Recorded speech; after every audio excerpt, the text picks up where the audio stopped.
미라클모닝 애청자 여러분, 안녕하십니까? 그리스도인이라면 이 그림을 잘 이해하고 있어야 됩니다. 많은 사람들이 새 성품을 갖고 싶어하고 새 생활을 갖고 싶어합니다. 그러나 아무리 도덕적인 수양과 인격을 갖는다고 할지라도 진정한 변화는 뿌리가 있는 사람이 되어 있어야 합니다. 그 뿌리가 바로 새 생명입니다. 예수님은 마태복음 7장 21절 이하에서 예수님더러 주여 주여 한다고 다 하나님의 왕국에 들어가는 것이 아니라고 말씀해 주셨습니다. 하나님과 나 사이에 막혀 있는 그 죄악의 문제를 해결해야만, 새 생명을 받아야만 우리가 하나님의 왕국에 들어갈 수 있을 뿐만 아니라 우리의 모습이 새 성품으로 그리고 새 생활로 변화될 수가 있는 것입니다. 여러분에게는 이 새 생명이 분명히 있습니까? 다른 말로 이야기한다면 여러분 오늘 밤 이 세상을 떠날지라도 하나님의 왕국에 들어갈 수 있는 확신이 있으십니까? 여러분은 분명히 거듭난 적이 있나요? 여러분의 모든 죄를 용서받은 확실한 그런 경험이 있습니까? 바로 이것은 하나의 이야기로 통일되는 것입니다. 바로 새 생명을 얻었느냐 하는 이야기입니다. 구원받고 나서도 우리가 새 성품을 향한 우리의 도덕적인 자유함을 누리는 것은 대단히 중요합니다. 그 도덕적인 자유함을 가지고 있어야 기쁨과 즐거움으로 풍성한 삶을 살 수가 있습니다. 예수님께서 요한복음 8장 34절에서 이렇게 말씀하셨습니다. 예수님께서 그들에게 대답하시되 진실로 진실로 내가 너희에게 이르노니 누구든지 죄를 짓는 자는 죄의 종이니라. 죄 가운데 있다면 죄의 종입니다. 그런데 예수님께서 이 말씀의 전후 구절에서 이렇게 또 말씀하신 것이 있습니다.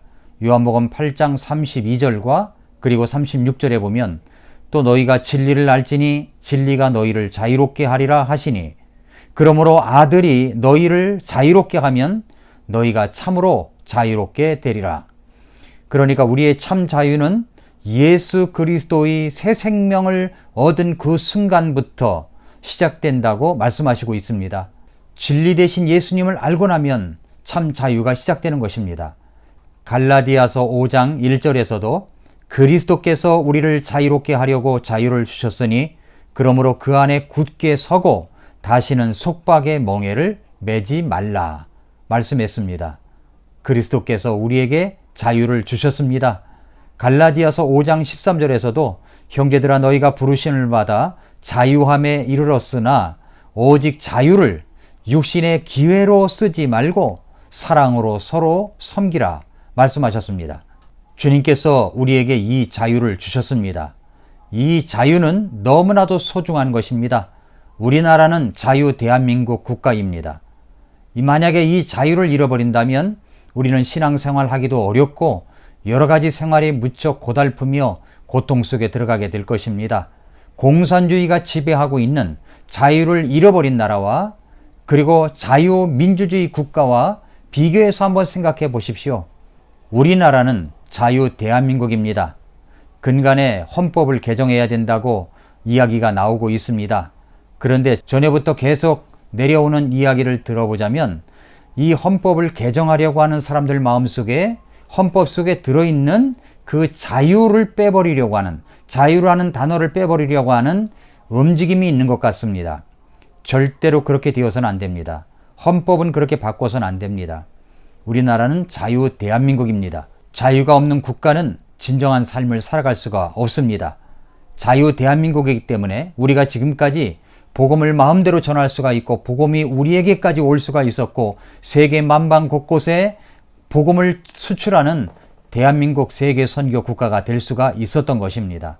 자유는 소중한 것입니다. 놀라운 것은 우리가 구원받을 때 죄의 종으로 참으로 참 자유를 모르고 살아갔던 우리에게 우리 예수님께서는 진정한 구원과 함께 자유함을 주셨다는 사실입니다. 진리가 우리를 자유케 합니다. 예수님의 생명이 우리를 자유하게 합니다. 예수님 안에서 기쁨과 감격으로 살아갈 수가 있습니다. 그리고 그 자유를 아는 사람들은 예수님 안에서 기쁨과 감격으로 살아갈 수가 있습니다. 자원함으로 드리는 헌신이 있습니다. 드림이 있습니다. 이것이 바로 우리에게 자유를 주시는 예수님 안에서 이루어지는 일입니다.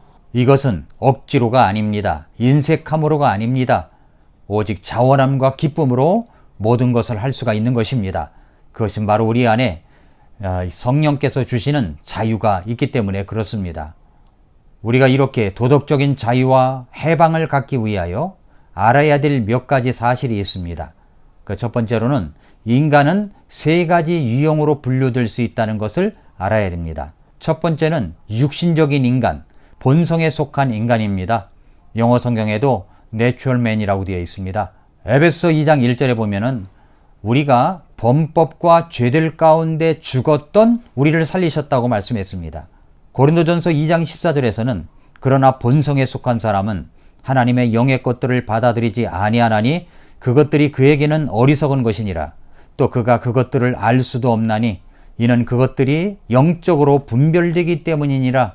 본성에 속한 사람, 육에 속한 사람입니다. 하나님의 깊은 것들을 전혀 알 수가 없습니다. 육적인 인간, 이 본성에 속한 사람은 구원받지 못한 사람을 말합니다. 예수님을 알지 못하는 사람을 말하는 것입니다. 두 번째는 육신적인 인간입니다. 고린도전서 3장 1절 이하에 보면 형제들아 내가 영에 속한 자에게 말하는 것 같이 너희에게 할 수 없어서 육신에 속한 자, 곧 그리스도 안에 있는 갓난아이들에게 말하는 것 같이 하였노라 말씀했습니다. 육신에 속한 자라고 얘기를 했죠. 육신에 속한 자는 무엇과 같다고요? 갓난아이들과 같다고 이야기를 하고 있습니다. 고린도전서 3장 2절 계속 보면은 내가 너희를 저주로 먹이고 음식으로 하지 아니하였나니 이는 지금까지 너희가 그것을 능히 감당하지 못하였으며 지금도 능히 못하기 때문이라. 너희가 아직도 육신에 속하였도다. 너희 가운데 시기와 다툼과 분열이 있으니 너희가 육신에 속하여 사람들처럼 걷지 아니하느냐 말씀했습니다. 육신에 속한 사람 특징이 뭡니까? 시기와 질투와 다툼이 있습니다. 어린아이와 같다고 했습니다. 어린아이의 특징이 뭡니까? 어린아이라면 마냥 귀엽기나 하죠. 그러나 어린아이의 특징이 뭐예요? 이기적이지 않습니까? 자기밖에 모르잖아요.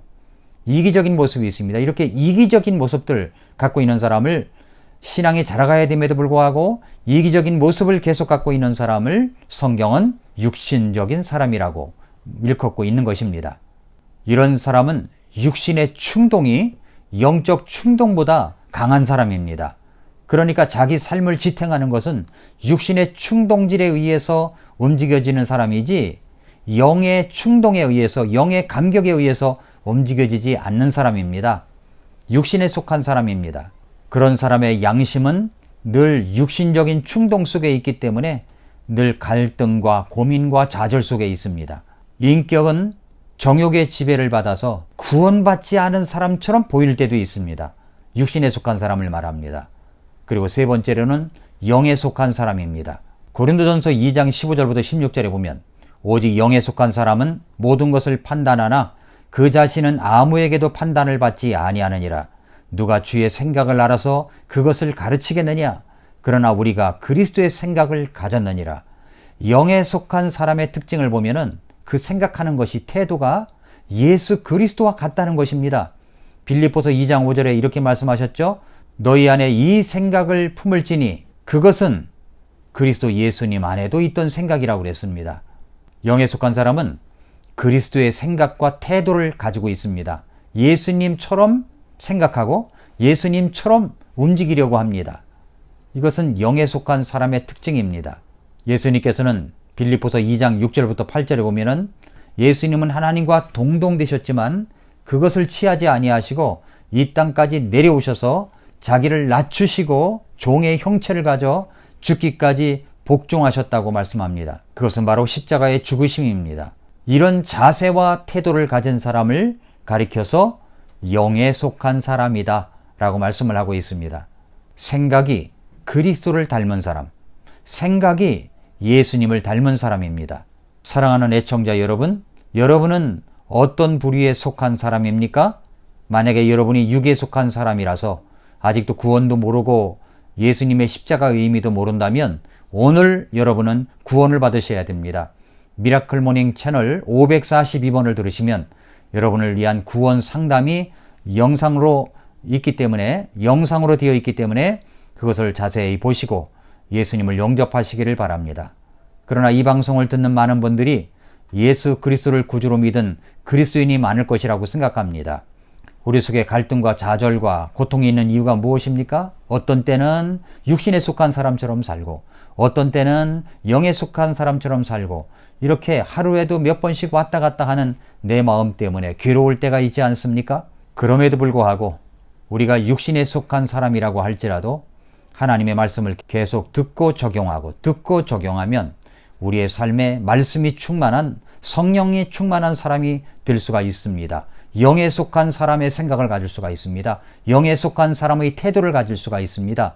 그러므로 우리는 말씀의 양식을 계속 먹을 수가 있어야 됩니다. 하루라도 빼놓지 말고 말씀을 읽고 말씀을 듣고 하나님 앞에 무릎 꿇는 시간을 가지십시오. 그러면 아침마다 새로운 미라클 모닝을 저와 여러분이 맞이하게 될 것입니다. 아침마다 새롭다. 오늘도 미라클 모닝입니다.